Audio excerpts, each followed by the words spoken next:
दोस्तों मेरा ये वीडियो आपको मैं बताना चाहता हूँ, एक मेरा यूट्यूब व्यूअर्स है जिसका नाम है राजीव रॉय। उसने मुझे जो स्पेशली एक मैसेज किया था, सर आप एक 5S के ऊपर वीडियो बनाइए। और मैंने क्या है, एक दिल्ली स्कूल में जाके 5S के कुछ चैप्टर, जो 5S के चैप्टर है उसका कुछ मैं जाके बच्चे को मैंने ट्रेनिंग दिया था।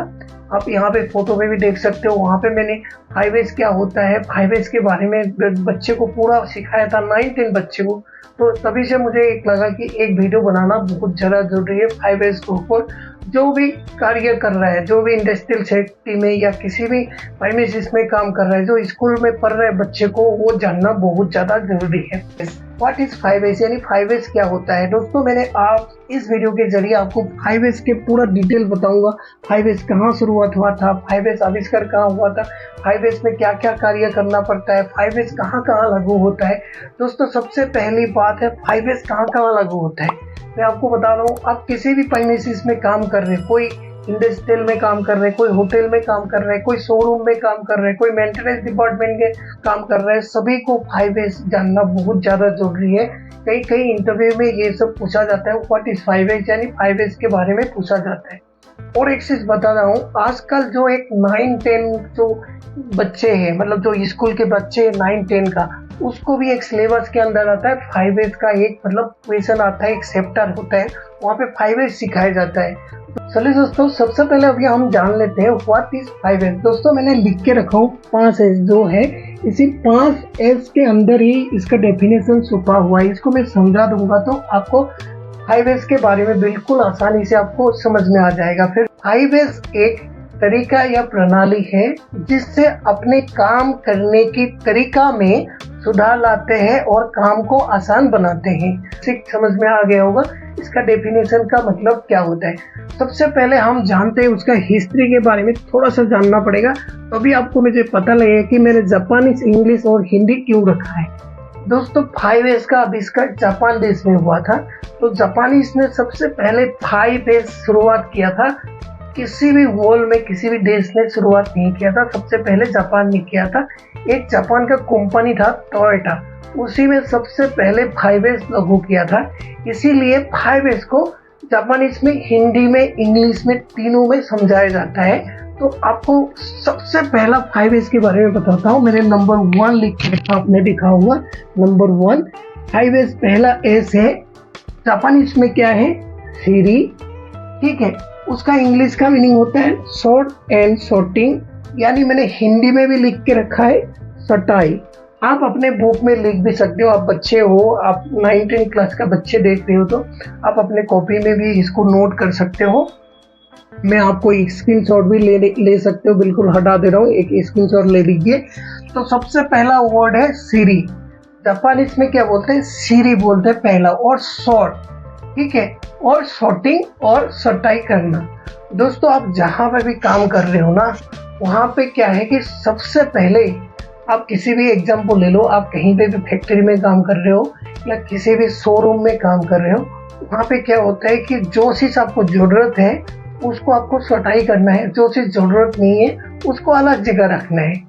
और आपने जैसे कपड़े की जहाँ पे शोरूम में काम कर रहे हो या किसी भी स्कूल में आप बच्चे हो, तो आपके टेबल में बहुत सारे किताबें हैं। उसमें आपको क्या करना है, सबसे पहले जो जो किताब आपको नहीं चाहिए उसको सटाई कर देना है, और जो जो सही है उस टेबल के अंदर रखना है।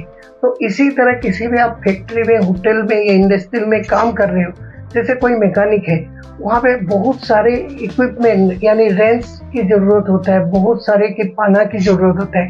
वहाँ पे क्या होता है कि जो चीज़ आपको चाहिए, जो चीज़ आप जिस काम के लिए चाहिए, उस काम क्या जो भी चीज़ है सबसे पहले आपको रख लेना है, जो चीज़ नहीं है उसको एक अलग जगह रख लेना है। तो इसी तरह से सबसे पहले जब भी आप काम करने जाओगे आपको सॉर्ट करना है, यानी सटाई करना है, ठीक है। दूसरा चीज़ क्या है, दूसरा इसमें क्या लिखा है, सेट-ऑन। जापानीज में सेट-ऑन बोलता है और हम इंग्लिश में सेट इन ऑर्डर, ठीक है, व्यवस्थित करना। दोस्तों क्या है, हमें किसी भी सामान को सेट इन ऑर्डर करना है, सेट इन ऑर्डर करना है यानी व्यवस्थित करना है। जैसे आपने, सबसे पहले मैं स्कूल के बच्चे के लिए बता रहा हूँ, जैसे कि आपने कहीं पे भी पढ़ाई कर रहे हो, आपने बहुत सारे आपके किताबें हैं, बहुत सारे सब्जेक्ट हैं, जैसे इंग्लिश है, मैथ है और आपके पास बहुत सारे। तो आपको सबसे पहले आपको कौन सा पढ़ाई स्कूल में पढ़ने देता है, और आप जब होमवर्क करते हो सबसे पहले घर में आप कौन सा पढ़ाई करते हो, तो उसको क्या करना है, एक टेबल को स्टैंडर्डाइज करके रखना है। जैसे आपको मैथ की सबसे पहले पढ़ाई करना है तो मैथ का किताब सबसे ऊपर, कॉपी भी ऊपर, फिर साइंस का, फिर आपका जिस हिसाब से आप पढ़ना चाहते हो उस हिसाब से एक आप लेवल बना लीजिए।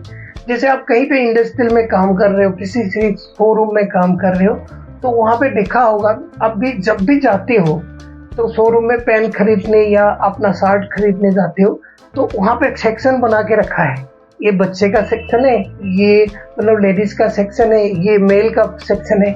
उसमें भी साइज रहता है। आप पेन खरीदने जा रहे हो तो किसी का 28 साइज, किसी का 27, किसी का 30, M size, L size, XXX size, ऐसे क्या होता है साइज, यानी वहाँ पे क्या करके रखा है, सेट इन ऑर्डर करके रखा है, यानी क्या करके व्यवस्थित करके रखा है।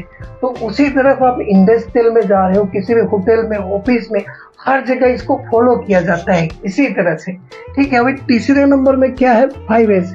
इसके में सीसो, जापानीज वर्ड सीसो है, और क्या है, इंग्लिश का है साइन, और क्या है, स्वच्छता। आपको पता है साइन का मतलब साफ सफाई करना। आपने जहाँ पे भी आप काम कर रहे हो, आप स्कूल का बच्चे हो या आप किसी भी इंडस्ट्रियल में, होटल में, फाइनेंसिस में काम कर रहे हो, वहाँ पे आपको सबसे पहले आपको साफ सफाई रखना बहुत ज्यादा जरूरी है। ठीक है, अभी चौथे 5 नंबर है, इसमें क्या लिखा है, शिकेत्सो। ठीक है, जापानीज वर्ड है शिकेत्सो, और यहाँ पे क्या है, स्टैंडर्डाइज और मानवीकरण।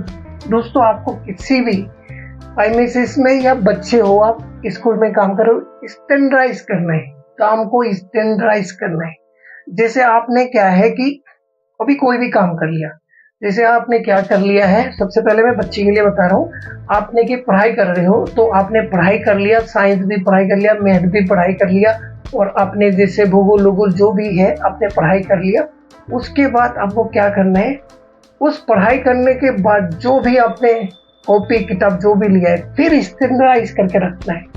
ठीक है, जैसे आपको समझ लो कि कोई बच्चे हैं, ठीक है, अपना किताब इधर उधर रख के कहीं कहीं पढ़ के जब स्कूल जाने का वक्त आता है तो मम्मी को सिलाता है, मम्मी मेरा किताब कहाँ है, वो गुस्से हो जाता है, मम्मी को ही सिलाने लग जाते हैं, वो अपना गलती है। तो आप अपने चीज को बिल्कुल स्टैंडर्डाइज रखो, ये साइंस वाला किताब है, ये साइंस वाला, ये भूगोल का है, ये मतलब इंग्लिश का है, ठीक है, ये हिंदी का किताब है, ये कॉपी है, यहाँ पे पेन रखा जाता है, यहाँ पे स्केल रखा जाता है, यहाँ पे बैग रखा जाता है। इस तरह से आपको हर चीज स्टैंडर्डाइज करके रखना है। इसी तरह आप किसी भी फाइनेंसिस में काम कर रहे हो तो वहाँ पे बहुत सारे काम होते हैं, जैसे फाइल किसी ऑफिस में, तो वहाँ पे फाइलों के ज्यादा काम होते हैं। तो आपको क्या करना है, वहाँ पे उस फाइल को, जैसे जनवरी का फाइल, महीने का फाइल है, एक उस बॉक्स में रखना है, ये जनवरी का फाइल है, ये फरवरी का फाइल है, ये मार्च के फरवरी। इन केस ऑफ आपको 1 साल बाद भी जरूरत पड़ जाए ना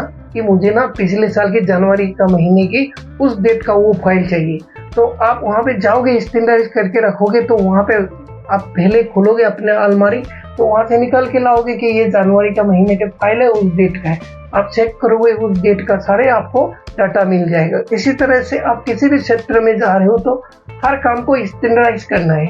और क्या है लास्ट में 5S में क्या है, शिकेत्सु, जो जापानीज वर्ड है, इसके सस्टेंस या अनुशासन। दोस्तों, आपने सबसे पहले क्या है, किसी भी चीज को सटाई कर दिया, ठीक है, व्यवस्थित कर दिया, उसके बाद साफ सफाई भी कर दिया, ठीक है, उसके बाद स्टैंडर्डाइज यानी मानवीकरण भी कर दिया। उसके बाद आपको क्या है, ये चीज आपको छोड़ना नहीं है, ठीक है, यानी अनुशासन रखना है। कहीं पे भी आप हर दिन यही काम को फॉलो करना है, जैसे वो करना है, कहाँ पे कैसे कैसे सामान रखना है, क्या करना है। तो इसीलिए कोई इंडस्ट्रियल फैक्ट्री में इसके ट्रेनिंग भी दिया जाता है, इसके बारे में बताया भी जाता है, और ये फॉलो हो रहे नहीं हो रहे उसको चेक करने के लिए एक टीम भी होता है, तो उसी को कहते हैं अनुशासन। दोस्तों, इस वीडियो के जरिए आपने मेरे वीडियो के जरिए कुछ ना कुछ सीखा हो तो प्लीज मेरे चैनल को सब्सक्राइब, लाइक और शेयर जरूर कीजिए। मैं ऐसा ही कुछ एडुकेशन, जो मेरा चैनल का थीम है एजुकेशन के रिलेटेड है, मैं बेसिक इन्फॉर्मेशन देता हूँ। तो आपको मेरा वीडियो के जरिए कुछ ना ज्ञान मिला है, कुछ ना कुछ नया सीखा हो, तो प्लीज मेरे चैनल को सब्सक्राइब कर लीजिए। तब तक के लिए नमस्कार, जय हिंद।